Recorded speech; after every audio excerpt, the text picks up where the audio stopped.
तो मैं रविंद्र भारतीय इतिहास संविधान फैकल्टी में आपका स्वागत करता हूं। और आज अंतिम वीडियो वैदिक सभ्यता का है और वैदिक सभ्यता की जो अंतिम क्लास है।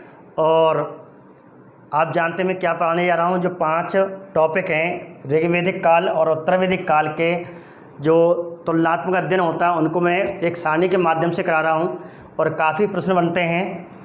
तो जैसे हमने तुलनात्मक सारणी बनाई थी वैसे हमें सारणी बनानी है। और आज हम बात करेंगे इनके धार्मिक जीवन पर। वैदिक सभ्यता के जो लोग थे जिन्हें आर्य कहते हैं उनका धार्मिक जीवन कैसा था उसकी चर्चा करेंगे।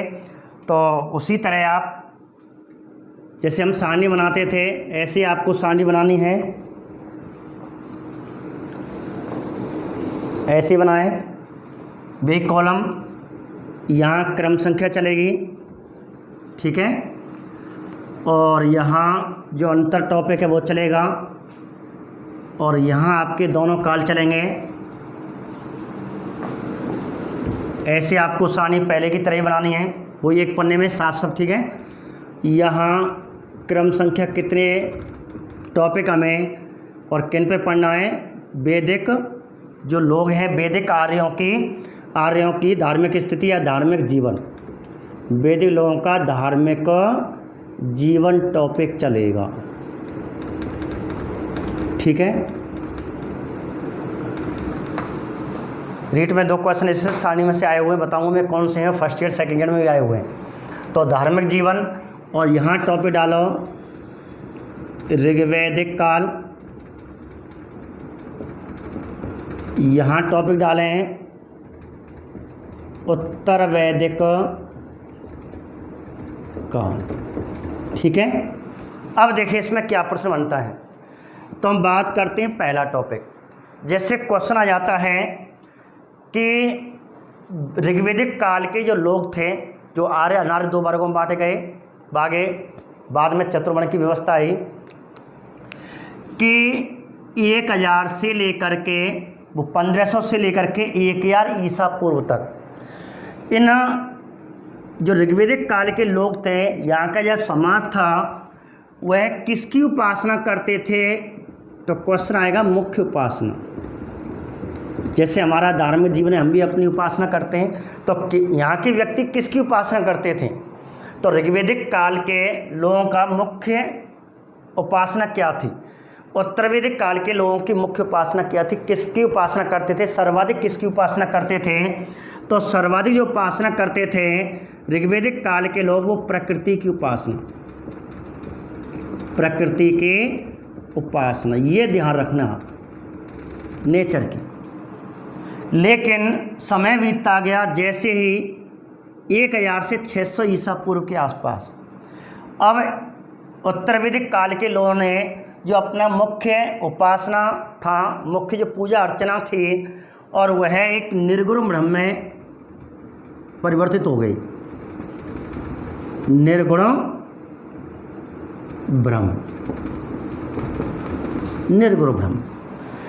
अब निर्गुण ब्रह्म यहाँ पे प्रजापति को लिया गया है, आपको बताएंगे। एक ही देवता की, कहने का मतलब है ऋग्वैदिक काल की जो समाज था, यहाँ के जो लोग थे, यहाँ के जो आर्य लोग थे, मुख्य जो वर्ग था, वो प्रकृति की उपासना करते थे। कहने का मतलब है इनके चारों ओर जो भी दिखाई देता तो वह उनका उपयोग करते हैं। प्रकृति में उपयोगिता का उपयोग करने लगे। जो भी दिखाई देता प्रकृति में उनकी उपासना, उनको एक देवी रूप मान लिया, उनका मानकीकरण कर दिया, उन्हें वो अपने उपयोग में लेने लगे। इस प्रकार प्रकृति, जैसे सूर्य दिख गया, सूर्य को अर्घ्य दे दिया, चांद दिख गया, चांद, पेड़, वृक्ष, नदी, समुद्र, जल, तो ये प्रकृति उनके चारों ओर थी। इसलिए इन्होंने प्रकृति की उपासना चालू की। प्रकृति को अपनी माता कहते हैं, प्रकृति की माता अदिति कहलाती है। इस प्रकार प्रकृति की पूजा करने लगे। आज भी करते हैं हम। नदी, तालाब है, समुद्र है, गंगा, यमुना, सरस्वती है, अपनी जो नदियां हैं, सूर्य हैं, उनको भी अर्घ देते हैं, चंद्रमा है उसको भी अर्घ देते हैं, नाग देवता है, कोई वृक्ष है, बरगद है, पीपल है, उनकी उपासना करते हैं। तो इस काल में ये लोग प्रकृति की उपासना करने लगे। लेकिन यहाँ एक ब्रह्म केवल प्रजापति निर्गुण ब्रह्म, निर्गुण ब्रह्म का मतलब है जिसका कोई आकार नहीं, निरपेक्ष है और अद्वैतवाद है, अर्थात जगत और जो ब्रह्म है, ईश्वर है, उसमें कोई अंतर नहीं। इस प्रकार एक निर्गुण ब्रह्म की अर्थात एक ईश्वर को ही मान लिया, ब्रह्म को ही मान लिया कि ब्रह्म ही सत्ता है, ब्रह्म ही शक्तिशाली है, ईश्वर ही सर्वशक्तिमान है। केवल ईश्वर किसी को नहीं माना, केवल ब्रह्म एक की पूजा करने लगे और अंत में उसका नाम दे दिया प्रजापति। तो आपको आ जाए ऋग्वेदिक काल में, ऋग्वेदिक काल के लोगों की मुख्य उपासना थी, प्रकृति की उपासना करते थे। उत्तर वैदिक काल में लोगों का मुख्य की उपासना थी निर्गुण ब्रह्म की या प्रजापति की। आपको अधिकतर प्रजापति नाम ही आएगा उसका, ठीक है। आगे बात करते हैं। चलो ये इनकी उपासना हो गई। अब अगला क्वेश्चन आ जाता है मुख्य उपासना। अब दूसरा क्वेश्चन बनेगा कि मुख्य कर्म,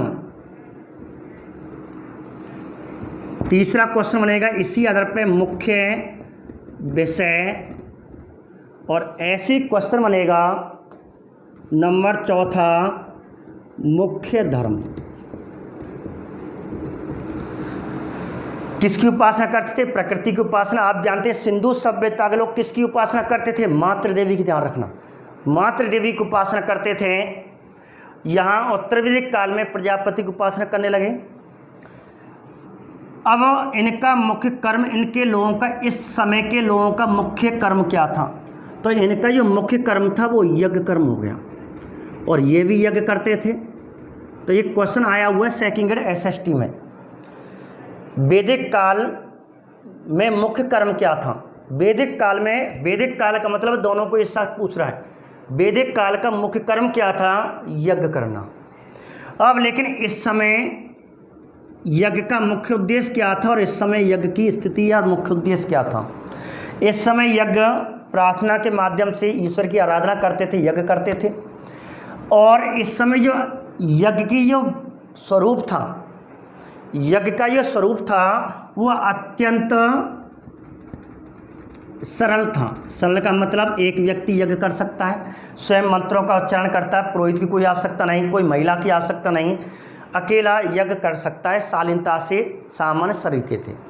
लेकिन इस समय क्या हुआ? उत्तर वैदिक काल में यज्ञ थोड़ा कठिन हो गया, अत्यंत जटिल हो गया, नियम जटिल बना दिए। जैसे आज जटिल है कि नहीं, चारों व्यक्ति, 4 पुरोहित होने चाहिए, अर्थात 1 पुरोहित होना चाहिए, 3 यजमान होने चाहिए, यदि विवाहित पुरुष है तो उसकी पत्नी होनी चाहिए, इस समय ये यज्ञ करना चाहिए, इस रीति से करना चाहिए। तो अत्यंत जटिल बना दिया। इस समय नहीं था, सरल था, सामान्यतः अकेला कर सकता है। दूसरी बात, यहाँ यज्ञ करने का मुख्य उद्देश्य था धर्म, धर्म की प्राप्ति। आपने सुना होगा, मैंने पिछले वीडियो में आपको बता रखे हैं, पुरुषार्थ 4 होते हैं, धर्म अर्थ काम मोक्ष। तो यहाँ कहते हैं कि धर्म को सर्वाधिक महत्व दिया गया, धर्म की प्राप्ति हेतु यज्ञ करते थे। लेकिन यहाँ क्या हुआ? मोक्ष धर्म, मोक्ष पुरुषार्थ की प्राप्ति हेतु यज्ञ करते थे। यहाँ तो केवल धर्म है, यजा यजा ही धर्मस्य, धर्म के लिए व्यक्ति मरता था, अपने कर्तव्य के लिए यज्ञ करता था, अपने कर्तव्यों को समाज में करने के लिए यज्ञ करता था। लेकिन यहाँ मृत्यु के बाद हमें मोक्ष की प्राप्ति हो, तो यहाँ व्यक्ति यहाँ हो गया। इस प्रकार इनका मुख्य कर्म यज्ञ करना था। एक बात, अब मुख्य विषय क्या हो गया? यो इस समय जो प्रकृति की पूजा करते थे, यज्ञ करते थे धर्म उपासना के लिए, तो इनका मुख्य कर्म हो गया कर्मकांड, कर्म हो गया। लेकिन यहाँ मुख्य कर्म ज्ञान की प्राप्ति के लिए, मुख्य विषय हो गया ज्ञान। यहाँ उपनिषद पढ़ने लगे, ज्ञान के परब्रह्म ईश्वर कहते कि आत्मा परमात्मा, दार्शनिक व्यक्ति हो गया। आत्मा परमात्मा क्या होता है यहाँ नहीं सोचता था, यहाँ सोचता था। यहाँ ज्ञान हो गया, यहाँ कर्म हो गया, और यहाँ प्रकृति की पूजा करने लगा, प्रकृति को ही सब कुछ मानने लगा। यहाँ सब कुछ प्रजापति को मानने लगा। तो यहाँ प्रकृति को जब सब कुछ मानते हैं आपस में, कहते हैं चारों ओर जो दिखाई देता है उसे कहते हैं प्रवृत्ति मार्ग। हमारे कल्चर में आता है ईश्वर कैसे निर्गुण सगुण प्रवृत्ति मार्गी निवृत्ति मार्गी। तो यहाँ प्रवृत्ति मार्ग का मतलब है प्रकृति के चारों ओर जो दिखाई दे रहा है उसी की उपासना करनी है। तो जल देवता, वायु देवता, पवन देवता, चंद्रमा देवता, सूर्य देवता, नदी, वृक्ष सब देवता हो गए। लेकिन यहाँ क्या हो गया, निवृत्ति मार्ग। निवृत्ति मार्ग का मतलब है केवल निर्गुण ब्रह्म में विश्वास रखना, जिसका कोई आकार नहीं, निर्विकार निर्गुण, कोई आकार नहीं, कोई गुण नहीं, कोई कहते हैं हर, अब भी तो कहते हैं हम ईश्वर प्रत्येक तत्व में विद्वान, ईश्वर सब जगह है, उसी की उपासना होने लगी, निवृत्ति मार्गी हो गई। यहाँ का व्यक्ति निवृत्ति मार्गी, उत्तर वैदिक काल का जो व्यक्ति था निवृत्ति मार्गी था, लेकिन ऋग्वैदिक काल का व्यक्ति प्रवृत्ति मार्ग हो गया। एक बात, ये क्वेश्चन सीधा बन गया। तो ऋग्वैदिक काल का मुख्य विषय कर्म था, जबकि उत्तर वैदिक काल में मुख्य विषय ज्ञान था। ऋग्वैदिक काल में जो मनुष्य का मुख्य विषय, मुख्य जो मार्ग था प्रवृत्ति मार्ग था, उत्तर वैदिक काल में निवृत्ति मार्गी हो गया। एक बात।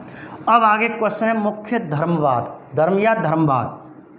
मुख्य धर्मवाद किस धर्म को मानता था? तो हम जानते हैं कि ऋग्वेद में, यहाँ ऋग्वेद की बात चल रही है, ऋग्वेद के बाद जितने भी वेद हैं, उपनिषद हैं, वैदिक साहित्य पूरा यहाँ है, यहाँ केवल ऋग्वेद की बात हो जो ऋग्वेद में लिखा हुआ है।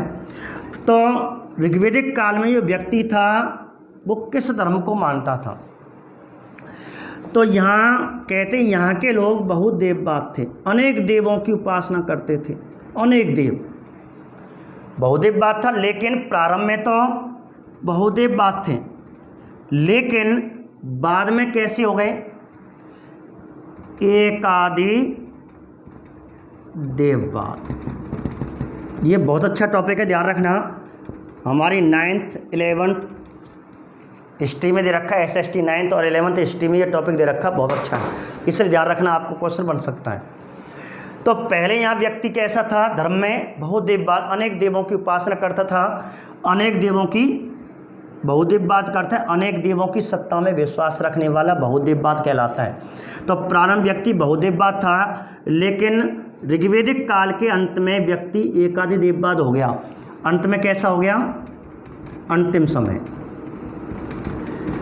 प्रारंभ में तो बहुदेववाद था, लेकिन अंत में एकादि देववाद। एकादि देववाद का मतलब क्या होता है, समय व अवसर आने पर, समय व अवसर, समय अवसर, अनेक देवों को मानता था, लेकिन जिस समय जिसकी पूजा कर रहा है, जिस समय उस अवसर पर केवल एक ही देवता को सर्वोच्च मान लेता, एक देवता ही सर्वोच्च है।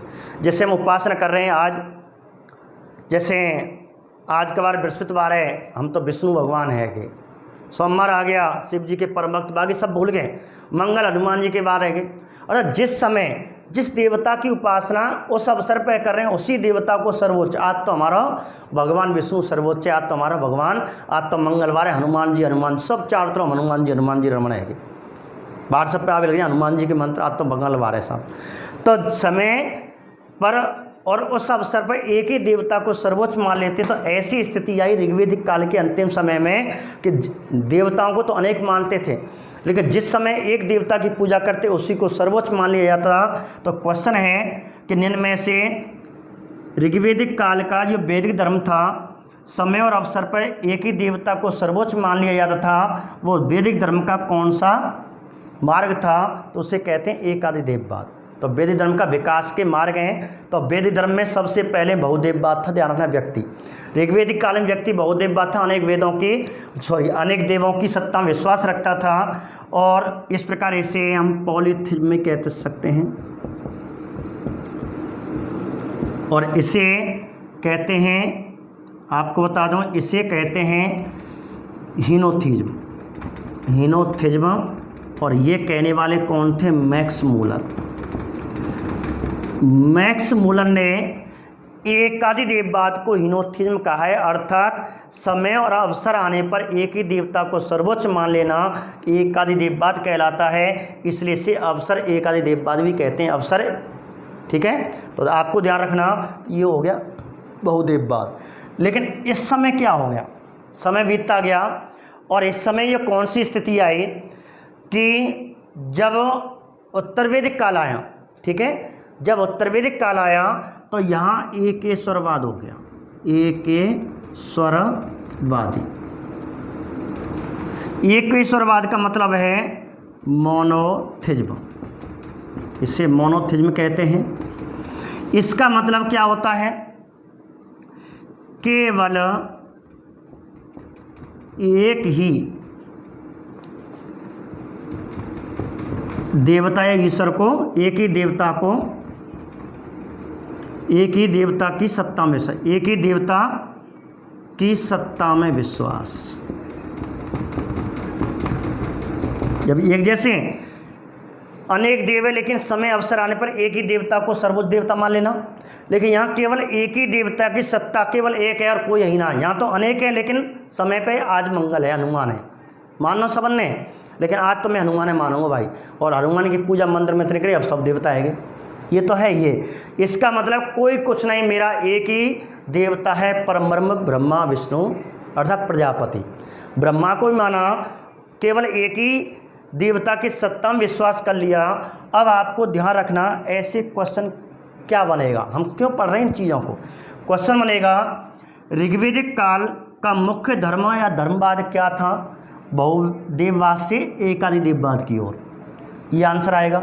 यदि केवल ये अलग कर दे, ये अलग कर दे, ये अलग कर दे, एक तत्ववाद और है।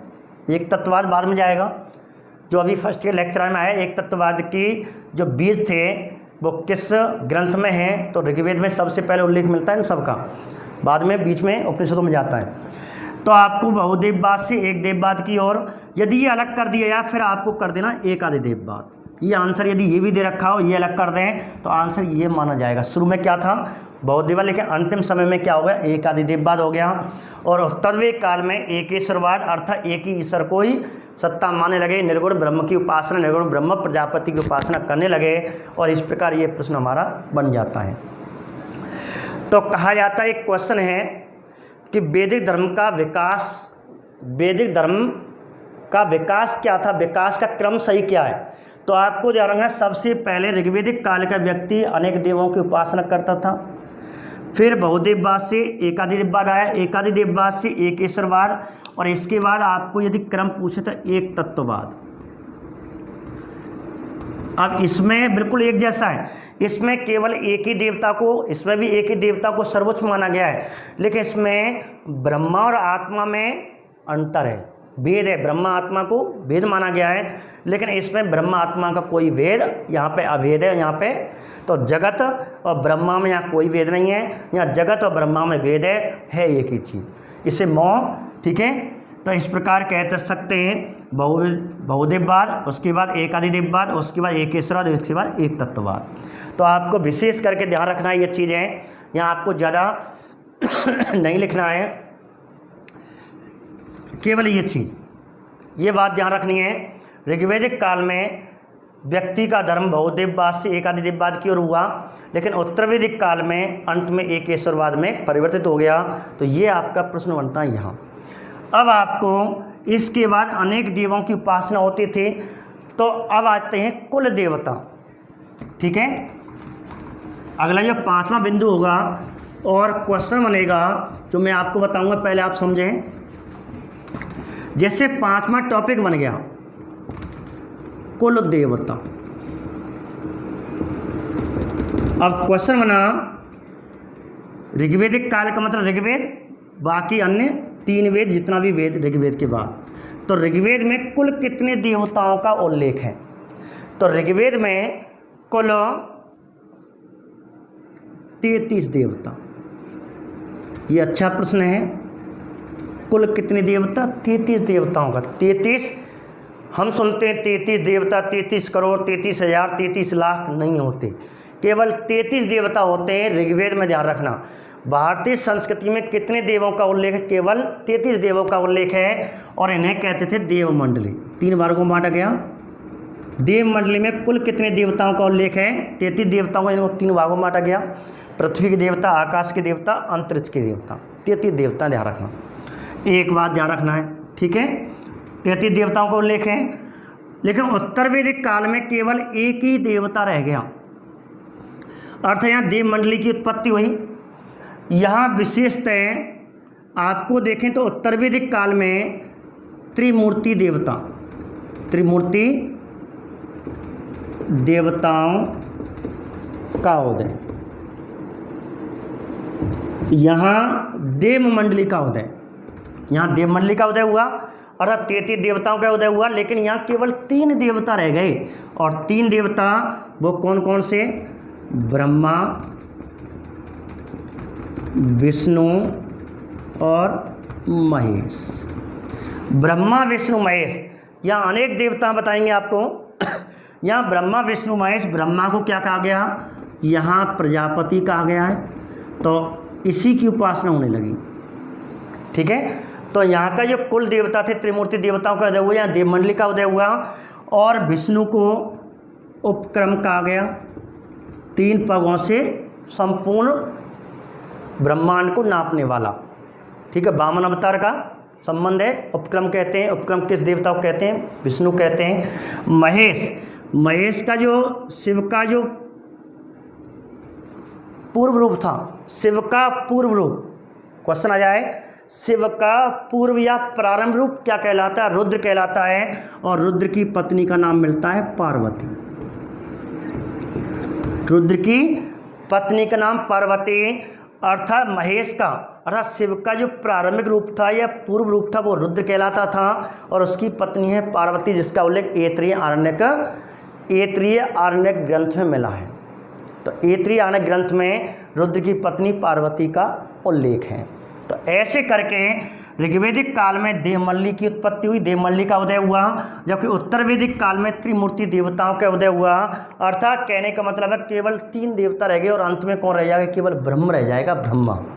ठीक है, सभी को तीनों को ब्रह्म के रूप में जानेंगे। अब देखो क्वेश्चन क्या बनेगा आगे, तो ये ध्यान रखना, ऋग्वेदिक काल में कितने देवताओं को लेगा? 33 देवताओं को लेकर। थोड़ा सा आपको और बता दूँ, जैसे मैंने आपको यहाँ डिटेल बना दी है,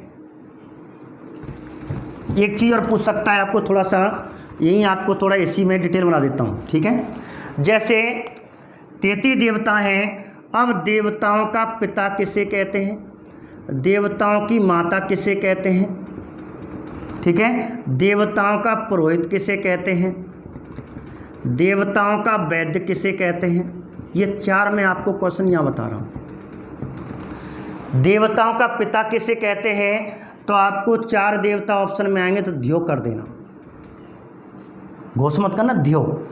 माता अदिति कर देना, देवताओं की माता अदिति कहलाती है। देवताओं का पुरोहित कौन कहलाता है? अब पुरोहित कौन होता है? देवताओं का पुरोहित और देवताओं का वैद्य। तो पुरोहित होता है आपका अग्नि, देवताओं का वैद्य कौन कहलाता है? देवताओं का जो वैद्य कहलाता है और वह है अश्विनी, अश्विन या अश्विनी।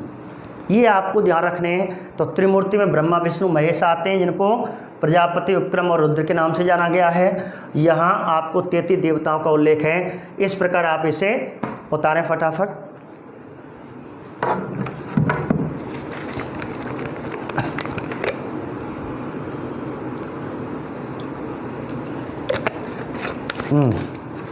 ठीक है, तो दोबारा सुने, ऋग्वेद में कुल कितने देवताओं का उल्लेख है? 33 देवताओं का उल्लेख है। उत्तर वैदिक काल में त्रिमूर्ति देवताओं का उल्लेख है, ब्रह्मा विष्णु महेश। ब्रह्मा को प्रजापति, विष्णु को उपक्रम, महेश को रुद्र कहा गया है। देवताओं का पिता द्यो, माता, देवताओं की माता अदिति, देवताओं का पुरोहित, सॉरी अग्नि हो गया क्या, देवताओं का पुरोहित वरुण। ठीक है, देवताओं का पुरोहित वरुण है। देवताओं का पुरोहित वरुण और वैद्य, देवताओं का वैद्य अश्विनी कहलाता है। ये बात ध्यान रखें। अब बात करते हैं कुल देवता। अब कुल देवता के बाद क्वेश्चन आ जाता है कि ऋग्वेद का प्रथम देवता कौन सा कहलाता है, और मुख्य देवता। 2 क्वेश्चन आते हैं। अब आगे बढ़ते हैं। धार्मिक जीवन में, ठीक है, अब छठा टॉपिक क्या आया? अब क्वेश्चन आ गया कुल देवता और प्रथम देवता। अब क्वेश्चन क्या बनेगा, सुने, क्वेश्चन बनेगा ऋग्वेदिक काल का प्रथम देवता कौन सा था? उत्तर वैदिक काल का प्रथम देवता कौन सा था? अर्थात सर्वाधिक प्रथम देवता सबसे पहले ऋग्वेद में किसका उल्लेख है? उत्तर वैदिक काल में बार बार किसको पुकारा जाता है? तो मैं बार बार बता रहा हूँ, प्रजापति आएगा। ठीक है। और यहाँ प्रथम देवता अग्नि देवता था। कौन था? क्योंकि ऋग्वेद के प्रथम मंडल का प्रथम सूक्त अग्नि देवता को समर्पित है। अग्नि मिले पुरोहितम यज्ञस्य देव मृत्यु में जम। सबसे पहला मंत्र ऋग्वेद में यही लिखा हुआ है, इसलिए अग्नि देवता को प्रथम देवता कहा जाता है। ठीक है, एक बात। अब ये क्वेश्चन हो गए। अब आगे बात चलेगी, ऊपर ही लिख देते हैं। ठीक है, इसे मिटा दूं तो यहाँ 7 में टॉपिक डाल लें। प्रथम देवता हो गया, अब डाल लो मुख्य देवता या महत्वपूर्ण देवता। टॉपिक डालें यहाँ, मुख्य या प्रमुख व महत्वपूर्ण देवता। अब इसकी बात करें, ये थोड़ा चर्चित है और ये क्वेश्चन रीट में, सी टेट में, आर टेट में, यूपी टेट में पूछा गया है, इसलिए थोड़ा इस पर भी ध्यान देना। ठीक है। अब देखो आगे, अब इसमें क्वेश्चन क्या बनेगा, दोनों तालिका में शासित कराना, इससे क्या है आपको कोई कन्फ्यूजन ना रहे। अब देखिए, अब क्वेश्चन क्या आया, ऋग्वेदिक काल का महत्वपूर्ण देवता है तो आपको 4 देवता जाएंगे। ऋग्वेदिक काल का महत्वपूर्ण देवता है तो आपको इंद्र देवता करना है। उत्तर वैदिक काल का मुख्य देवता है, महत्वपूर्ण देवता कौन है? तो आपको प्रजापति करना है। एक बात क्लियर हो गया। लेकिन यहाँ तो केवल इसी की निर्गुण ब्रह्म की उपासना होने लगी। व्यक्ति केवल प्रजापति के निर्गुण ब्रह्म की उपासना करते थे सर्वाधिक। लेकिन ऋग्वेदिक काल में अनेक देवताओं की पूजा अर्चना करते। अधिकतर सर्वाधिक पूजा किसकी करते? इंद्र देवता की। आपने देखा होगा ऋग्वेदिक काल में सबसे ज़्यादा इंद्र देवता की पूजा होती थी। इंद्र देवता को हर कार्य कहते, कोई भी धार्मिक कार्य होता उसको याद करते थे। लेकिन कहते हैं अन्य, यदि आपको पूछे निम्न में से 3 महत्वपूर्ण देवता, सीटेट में एक बार क्वेश्चन आया तो आपको 3 महत्वपूर्ण देवता पूछें तो सबसे पहले इंद्र देवता, इसके बाद जो महत्वपूर्ण है वो अग्नि देवता, इसके बाद कभी कभी देखो इसमें ध्यान रखना, यदि ऐसे क्वेश्चन पूछ रहे 3 महत्वपूर्ण देवता तो पहला इंद्र, दूसरा अग्नि, तीसरा है सोम। कभी कभी क्या है पेपर में सोम ना होकर के चौथा जो देवता है वरुण देवता को रख देते हैं। तो आपको क्रम ध्यान रखना, ये क्रम है, सबसे पहले एक इंद्र, दूसरा अग्नि, तीसरा सोम, चौथा वरुण। अब पूछ रहे इंद्र देवता को कितनी बार उल्लेख है? 250 बार। अग्नि का 200 बार। ठीक है, आज मैं सही करा रहा हूँ आपको। और सोम देवता का पूछे तो 144 बार उल्लेख है। वरुण देवता का मात्र 30 बार। ठीक है, आज ये फिक्स है आपका। दूसरा, इंद्र को क्या कहा गया है? युद्धों का देवता। ऋग्वेद में इसे युद्धों का देवता कहा गया है। एक बात, किसका देवता? युद्ध। और युद्ध को कहते हैं यूनानी ग्रंथों में, कुछ अन्य ग्रंथों में, विदेशी ग्रंथों में भारतीय जीसस कहते हैं। तो विदेशी ईरानी देवता जीसस से इसकी तुलना की गई, इसलिए भारतीय जीसस कह सकते हैं या इसे कह सकते हैं पुरंदर। इसे पुरंदर भी कहा जा सकता है। इसे वर्षा का देवता भी कहते हैं। ठीक है, पुरंदर भी कहते हैं, वर्षा का देवता भी कहते हैं। ये आपको 4 याद रखना। यदि आ जाए इंद्र को ऋग्वेद में कहा गया है तो आपको नंबर 1 ही करना है। चारों ऑप्शन दे दे तो युद्ध का देवता बताया गया है, जिसे अन्य ग्रंथों में भारतीय जीसस भी कहते हैं, पुरंदर भी कहते हैं और वर्षा का देवता भी कहते हैं।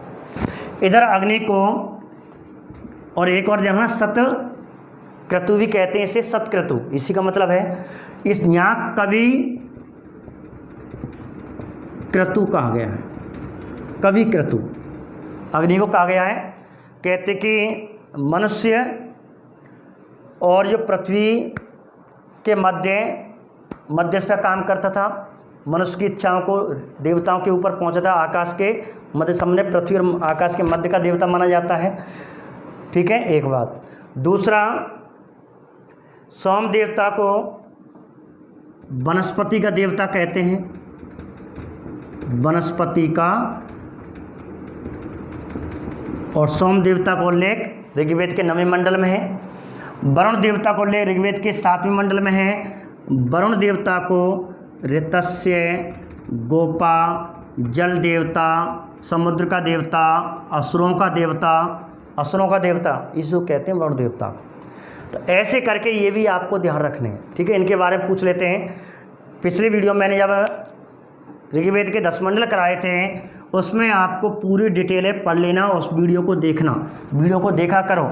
आपको मैंने कोई ऐसा वीडियो नहीं बनाया जो तुम्हारा कोई समय खराब हो आपका, और निश्चित है आपको समझ में आएगा। तो और डिटेल याद करने के लिए ऋग्वेद के 10 मंडल वाला टॉपिक दे रखा है मैंने। देखना कौन से नंबर का वीडियो है, क्लास देख रखे, क्लास 1, 2, 3 ऐसे डाल रखी हैं। लगभग 24-25 क्लास से हो गई। तो शुरू में तीसरी, चौथी, 5वीं क्लास हो गई। ऋग्वेद के 10 मंडल दे रखे हैं। ऋग्वेद के 10 मंडलों में इसका पूरी तरह से कहानी सहित, स्टोरी सहित, कहानी सहित पूरा वर्णन लिखा रखा है। यहाँ तो मैं एक उत्तर तालिका के रूप में इसको ले रहा हूँ। अब क्वेश्चन क्या आएगा, दोबारा सुने। ऋग्वेदिक काल का महत्वपूर्ण देवता इंद्र देवता, उत्तर वैदिक काल का महत्वपूर्ण देवता प्रजापति। ऋग्वेदिक काल के क्रम से 3 महत्वपूर्ण देवता इंद्र, अग्नि, सोम या इंद्र, अग्नि, वरुण, कोई भी ग्रुप दे सकता है। इंद्र देवता का ऋग्वेद में कै बार उल्लेख है? 250 बार। अग्नि देवता का कै बार उल्लेख है? 200 बार। सोम देवता का कितनी बार है? 144 बार। वरुण देवता का 30 बार। इंद्र देवता को हर मंडल में है, अग्नि देवता को प्रथम हर मंडल में है, लेकिन सोम देवता का 9वां मंडल है और वरुण देवता का 7वें मंडल में इसका उल्लेख है एक बार, ठीक है। ये आपको ध्यान रखना। युद्धों का देवता किसे कहते हैं? इंद्र को कहते हैं। सतक्रतु किसे कहते हैं? इंद्र को कहते हैं। भारतीय जीसस किसे कहते हैं? इंद्र को कहते हैं। पुरंदर किसे कहते हैं? इंद्र को कहते हैं। वर्षा का देवता किसे कहते हैं? और जल और समुद्र का देवता वरुण देवता को असुरों का देवता, ठीक है। ऋतस्य, गोपा वरुण देवता को ऋतुओं का संतान देवता, ऋतुओं का संचालन करने वाला वरुण देवता कहलाते हैं। ऋतु का नियामक देवता भी वरुण देवता को कहते हैं। वनस्पतियों देवता सोम देवता को कहते हैं। एक बात, देवताओं का पेय पदार्थ सोमरथ, ध्यान रखना, ठीक है। तो ये हमने मुख्य देवता की बात हुई, मुख्य देवता हो गया हमारा। अब बात करते हैं, एक देवता है पूषण देवता, यही करा देता हूँ आपको। अगला टॉपिक डालें 8वां। इस पर भी प्रश्न आ जाता है आपके पेपरों में। क्वेश्चन क्या है? ये ऑप्शन में होगा, क्वेश्चन ये होगा, ऋग्वेदिक काल में पशुओं का देवता, पशुओं, या फिर क्वेश्चन आएगा मवेशियों का देवता, मवेशियों का देवता किसे कहा जाता है? ऋग्वेदिक काल में पशुओं का अथवा मवेशियों का देवता किसे कहा जाता है? तो पूषण देवता आएगा। और कहते हैं कि इसमें बताया गया पूषण देवता कैसे था कि एक देवता है, रथ है, उसके रथ को एक बकरा चला रहा है, अर्थात बैल की जगह या घोड़े की जगह उसके रथ में क्या लगा हुआ है? बकरा लगा हुआ, बकरा रथ को खींच रहा है, तो उसे पशुओं का देवता या मवेशियों का देवता कहा गया है, ठीक है। लेकिन उत्तर वैदिक काल में पूषण देवता किसका हो गया? शूद्रों का देवता हो गया। शूद्र इन्हें पूजने लगे, शूद्रों का देवता, ठीक है। 2 प्रश्न आपके ये हो गए। क्वेश्चन क्या है? ऋग्वेदिक काल में मवेशियों अथवा पशुओं का देवता कौन था? पूषण। उत्तर वैदिक काल में शूद्रों का देवता कौन था? पूषण। ये तो हो गया आपके 8 टॉपिक, ऐसे करके क्वेश्चन बने। अब आपको कुछ और क्वेश्चन हैं, जैसे 9वां टॉपिक आपको धार्मिक जीवन के बारे में, तो कुछ वाक्यांश पूछे जाते हैं, जैसे, और आया हुआ क्वेश्चन है, रीट में आए हुए क्वेश्चन है, आपको जानना 2 बार ये क्वेश्चन रीट में आ चुका है। जैसे हमने 8 टॉपिक पढ़ लिए। 9वां, प्रसिद्ध वाक्यांश पूछे जाते हैं, या भावना, संस्कृति की भावना, इसे हम ऋग्वेदिक काल की या उत्तर वैदिक काल की संस्कृति की भावना। कुछ कथन पूछे जाते हैं, जैसे मैं आपको पहले लिख दूं, अस्तो मां सदगमय। अब सीधा क्वेश्चन पूछेगा, अस्तोमा सदगमय नामक वाक्यांश या वैदिक काल की संस्कृति की भावना, यह भावना का उल्लेख किस वेद में है? आपको चारों वेद लिख देगा। तो ऋग्वेदिक काल में कौन सा वेद? ऋग्वेद में है। अस्तुमा सदगमय नामक वाक्यांश ऋग्वेद में लिया गया है। पूरा है, आपने सुना होगा, अस्तुमा सदगमय तमसोमा ज्योतिर्मय। अस्तु असत्य, हे ईश्वर असत्य से हमें सदमार्ग की ओर ले जाएं, अंधकार से प्रकाश की ओर ले जाएं। तो ये वाक्यांश कहाँ से लिया गया है? ऋग्वेद से लिया गया है, सीधा पूछ सकता है। ऐसे उत्तरवेदिक काल के आपको वाक्य तो नहीं के, आपको दो वाक्य याद कर लो। एक आता है वसुदैव, और ये क्वेश्चन शायद रीट में आ चुका है 11 या 12 के पेपर में, देखना। वसुदैव कुटुंबकम, कुटुंबकम, कुटुंबकम या कुटुंबकम, वसुदेव कुटुंबकम वैदिक, ये सीधा प्रश्न आया था कि वसुदेव कुटुंब वैदिक संस्कृति की मूल भावना है।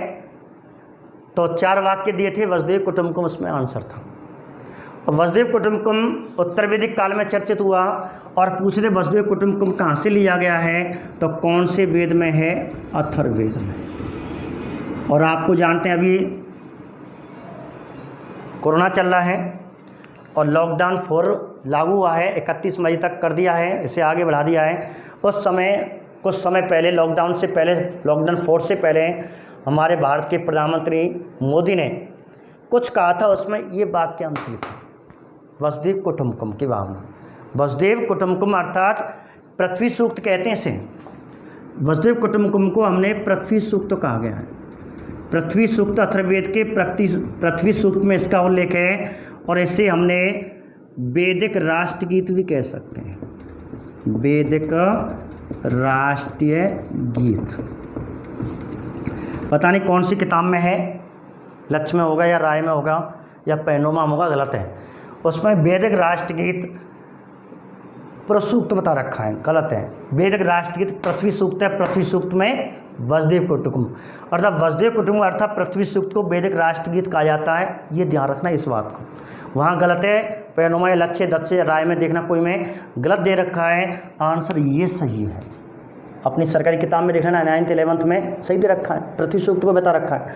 तो अब पृथ्वी सूक्त को वैदिक राष्ट्रगीत कहते हैं। पृथ्वी सूक्त का कौन सा? वसुदेव कुटुंबकम नामक वाक्यांश जो अथर्ववेद से लिया गया है, उसे वैदिक राष्ट्रगीत घोषित किया गया है। इस प्रकार आपको वसुदेव कुटुंबकम कहाँ से लिया गया है? अथर्ववेद। तो वैदिक संस्कृति की मूल भावना वसुदेव कुटुंबकम में यहीं से ली गई है।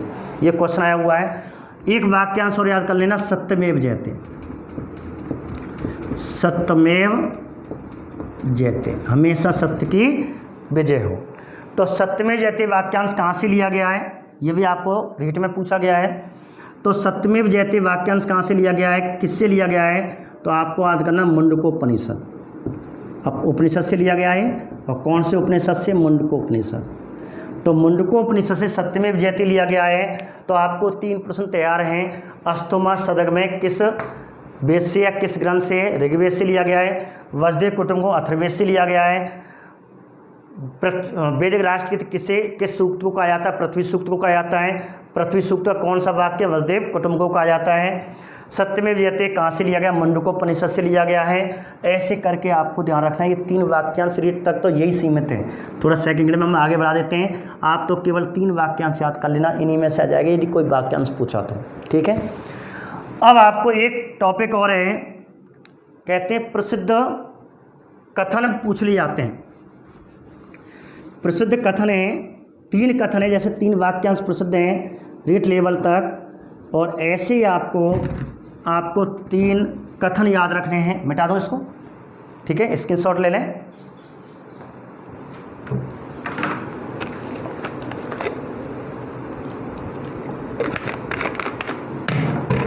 देखिए नंबर 10 डालें और टॉपिक लिखें प्रसिद्ध कथन। लास्ट टॉपिक है। और इस प्रकार वैदिक काल के जो धार्मिक जीवन है आर्यों का कैसे रहा, वैदिक लोगों का कैसा रहा, ये हमने यहाँ पे एक तालिका के माध्यम से पढ़ा।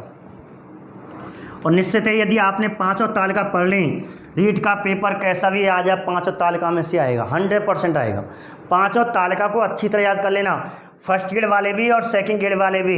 ऐसी कोई भर्ती कहते रीट वाले शिक्षक भर्ती के कोई भी एग्जाम इन 5 जो सानी मैंने दे रखी हैं, कम से कम क्वेश्चन 100% मिलेगा। 100% की बात कर रहा हूँ ठोक करके। इसलिए 500 सानी को ध्यान से पढ़ना और ध्यान से अपनी नोटबुक में उतारना, बिल्कुल इसी प्रकार एक एक पन्ने में 5 पन्नों में आ जाएगी। तो अंतिम जो टॉपिक है, एक क्वेश्चन बनता है प्रसिद्ध कथन। प्रसिद्ध कथन पूछ सकता है, 3 कथन देगा, कहेगा ये किस वेद या किस ग्रंथ से लिया गया है। तो 3 कथन आपको ध्यान रखना, कथन आपने सुने होंगे, उनको मैं आपको बता रहा हूँ। एक ऋग्वेदिक काल का प्रसिद्ध कथन है, मैं कवि, ठीक है, मेरा पिता वैद्य और मेरी माता अन्न पीसने वाली, आटा चक्की चलाने वाली, कुछ भी कह सकता है, अन्न पीसने वाली है। ये कथन पूछेगा। मैं कवि, मेरा पिता वैद्य और मेरी माता अन्न पीसने वाली है। ये वाक्यांश या ये कथन किससे लिया गया है? तो ऋग्वेद से लिया गया, ऋग्वेद में है। और यदि ऋग्वेद का पूछे ऋग्वेद के कौन से मंडल से लिया गया है, तो ये नवे मंडल से। और नमा मंडल किस देवता को समर्पित है? सोम देवता को, देवताओं का पेय पदार्थ। तो कहते हैं ये जो कथन है वो सोम देवता को समर्पित है। सीधा ये पूछेंगे किस देवता को समर्पित? सोम देवता को। या मैं कवि, मेरा पिता वैद्य, मेरी माता अन्न पीसने वाली, ये वाक्यांश ऋग्वेद में लिया गया है। इसका अर्थ क्या होता है? इसका अर्थ है कि ऋग्वेदिक काल में जो जातियों की व्यवस्था आई थी, ब्राह्मण, क्षत्रिय, वैश्य, शूद्र, मुख्यतः 3 जाति थे। शूद्र का 10वें मंडल पुरुष सूक्त में दिया गया। उसमें कहा गया कि मैं जैसे काम करूँगा, मैं पुरोहित का काम करूँगा तो मैं ब्राह्मण कहलाऊँगा, मैं एक रक्षा का कार्य करूँगा तो मैं क्षत्रिय कहलाऊँगा, मैं एक कृषि का व्यापार का काम करूँगा तो मैं वैश्य कहलाऊँगा। तो ऐसे करके सोम देवता का संबंध इस कथन से। तो ये कथन आपको ऋग्वेद में, ऋग्वेद के 9वें मंडल में है। अब आपको 2 क्वेश्चन आपको यहाँ याद करने हैं, जैसे सभा और समिति को, लास्ट टॉपिक है, ठीक है। सभा और समिति को प्रजापति की 2 पुत्रियां कहा है। ये कथन भी ध्यान रखना, ठीक है। ये कथन भी आपको ध्यान रखना कि क्वेश्चन आ जाए कि प्रजापति की 2 पुत्रियां अथर्ववेद में किससे कहा गया है। एक क्वेश्चन सीधा बनेगा, अथर्ववेद में प्रजापति की 2 पुत्रियां किसे कहा गया है? वेद, सभा, समिति, गण, ऐसे ऑप्शन पूछेगा तो आपको सभा और समिति दोनों को। कौन से वेद से? अथर्ववेद से, उत्तर वैदिक काल का है, ठीक है। सभा और समिति, प्रजापति की 2 पुत्रियां हैं। ये कथन है। एक कथन और है कि युद्ध का प्रारंभ मस्तिष्क, युद्ध का जो स्वरूप है, युद्ध का जो प्रारंभ है मस्तिष्क में होता है। अर्थात यदि आपके दिमाग में मस्तिष्क उद्दोलन जिसे कहते हैं, तो युद्ध का जो प्रारंभ मस्तिष्क से प्रारंभ होता है। युद्ध, हमारा जो भी विचार किसी के प्रति घृणा भावना आते हैं वो मस्तिष्क के आते हैं। तो युद्ध का प्रारंभ मस्तिष्क में होता है और युद्ध हमारा मस्तिष्क के ऊपर है। मस्तिष्क को शांत रहें, क्रोध करें। तो युद्ध का जो प्रारंभ रूप है वो मस्तिष्क में पैदा होता है, मस्तिष्क से उत्पन्न होता है। और ये भी कहाँ से लिया गया है? अथर्ववेद। ये भी वाक्यांश आपसे पूछ सकता है। एक वाक्यांश और आपको बता दूँ, भूमि मेरी माता है, मैं उसका पुत्र हूँ। तीसरा भी कथन मैं आपको अथर्ववेद के हैं तीनों। भूमि मेरी माता है और मैं उसका पुत्र हूँ। ठीक है, तो ये कथन भी आपको अथर्ववेद में, तो ये सभा सम्मति प्रजापति 2 पुत्रियाँ, अथर्ववेद से युद्ध का प्रारंभ मस्तिष्क से प्रारंभ होता है, ये भी अथर्ववेद ते भूमि मेरी माता में उसका पुत्र हूँ, ये भी कथन अथर्ववेद में उत्तर वैदिक काल के कथन है। और केवल ऋग्वेदिक काल का मैं कभी मेरा पिता वैद्य मेरी माता अन्न पीसने वाली है। तो ऐसे करके आपके 10 प्रश्न ये शुरू हुए। और इस प्रकार आपके आर्थिक जीवन, और आर्थिक जीवन में एक टॉपिक आपको चलो साथ में 2 मिनट ले लेता हूँ। एक रित का टॉपिक आता है, रित के बारे में, तो 11वां टॉपिक आप डालें रित, उससे भी आपको साथ में करा देते हैं। ठीक है, तो अंत में एक टॉपिक है रित, इसके बारे में प्रश्न है। ये विशेष करके सेकंड ग्रेड और फर्स्ट ग्रेड वाले विद्यार्थियों के लिए है, तब भी आप रीड वाले देख लेना, क्योंकि 11वीं किताब में इसका उल्लेख आ चुका है। अब 11वीं किताब वैसे 10वीं तक रीड आती है, लेकिन तब भी आपको याद रखना है, ये टॉपिक आपको दे रखा है। 11वीं क्लास से ये टॉपिक मैंने उठाया गया है। और SST सेकंड ग्रेड में हर साल एक क्वेश्चन हर साल आता है। जब भी सेकंड ग्रेड SST का पेपर होता है तो रित के ऊपर हमेशा एक बार क्वेश्चन आया है, और फिक्स क्वेश्चन है, इससे बाहर नहीं जाता। तो पहला क्वेश्चन आता है, रित का उल्लेख निम्न में से कौन से वेद में है? तो आपको ऋग्वेद कर लेना। एक प्रश्न तो ये रहा, केवल ऋग्वेद में है, कोई अन्य वेद में नहीं। एक क्वेश्चन तो हो गया, रित का उल्लेख कौन से वेद में? तो ऋग्वेद में। और एक तो ऋग्वेद में चर्चित रित का शाब्दिक अर्थ है, शाब्दिक अर्थ है, तो आपको 4 लाइन दिखा रहा हूँ, उन 4 लाइनों में से आपको एक पेपर मिल जाएगा। एक तो रित क्या एक नैतिक नियम है, अभी बताऊँगा इसकी व्याख्या, पहले मैं आपको 4 शब्द लिख देता हूँ। ठीक है, नैतिक नियम है, प्राकृतिक नियम है, अनुशासन की व्यवस्था है, ये शब्द आपको याद करने हैं, और जगत की व्यवस्था है, कर्मकांड की व्यवस्था या जगत की व्यवस्था, ये 4 शब्द याद रखना। क्वेश्चन पूछेगा, रित का उल्लेख है केवल ऋग्वेद में, चर्चित रित का शाब्दिक अर्थ है, असत्य कथन है, तो इन 4 शब्दों में से आपको 4 ऑप्शन देगा, इन 4 में से एक रख देगा। अधिकतर नैतिक को रखता है। इसका मतलब क्या है? रित होता क्या है? रित का मतलब होता है, संस्कृत भाषा का शब्द, इसका मतलब होता है सत्य, अर्थात जगत में ये नैतिक व्यवस्था एक नैतिक नियम है, जो है वो नष्ट होगा, ये सत्य है। और रित के नियम को, इस नैतिक नियम को कोई भी व्यक्ति इसका उल्लंघन नहीं कर सकता। नैतिक व्यवस्था की अवधारणा कोई उल्लंघन नहीं कर सकता।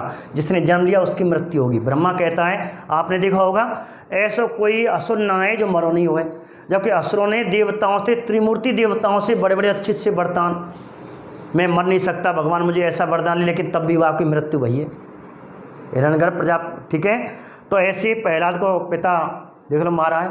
ऐसा कोई कहते हैं जिसने जन्म लिया है इस दिन होगा उसकी मृत्यु होनी है, तो ये नैतिक है। और जिस नैतिक व्यवस्था का जो उल्लंघन करता है उसे दंड कौन देता है? तो ये भी क्वेश्चन आपको देखो, एक क्वेश्चन तो ये बनता है, दूसरा क्वेश्चन आपको ये बनता है, तीसरा क्वेश्चन मैं आपको यहाँ लिखा रहा हूँ कि रित का उल्लंघन या नैतिक नियम का उल्लंघन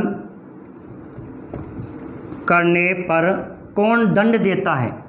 रित का उल्लंघन करने पर कौन सा देवता दंड देता है? तो आपको 4 देवता लिखेगा और आपको आंसर करना वरुण देवता। अर्थात इसे कह सकते हैं, ऋतस्य गोपा भी कह सकते हैं, मैंने आपको बताया, इसे कह सकते हैं रित का नियामक देवता। रित का नियामक देवता कहते हैं। सीधा क्वेश्चन है, दोबारा सुने, क्वेश्चन आपके 4 बन गए। क्वेश्चन पहला कि ऋग्वेद में चर्चित रित का उल्लेख सबसे केवल किस में मिलता है? ऋग्वेद में। ऋग्वेद में चर्चित रित का शाब्दिक अर्थ निम्न में से है या नहीं है? तो आपको 4 हैं, नैतिक नियम है, प्राकृतिक नियम है, अनुशासन नियम है, जगत। और जगत में जो है उसका, जगत में जिसकी उत्पत्ति हुई है, जिसका जन्म हुआ, उसकी मृत्यु है। जगत में नियम व्यवस्थित है, इसका उल्लंघन नहीं किया जा सकता। और जो उल्लंघन करता है उसका दंड कौन दे सकता है? वरुण देवता। या निम्न में से किस देवता को ऋत का नियामक देवता कहते हैं, वरुण देवता को कहते हैं? ऐसे प्रश्न आपके बनते हैं। और आज हमने वैदिक काल का अंतिम टॉपिक पढ़ा और इस प्रकार धार्मिक जीवन पढ़ा। अब आगे नया जो वैदिक सभ्यता के बाद जो भारतीय इतिहास में नया टॉपिक आया, उससे अगले वीडियो में कराएंगे। नमस्कार।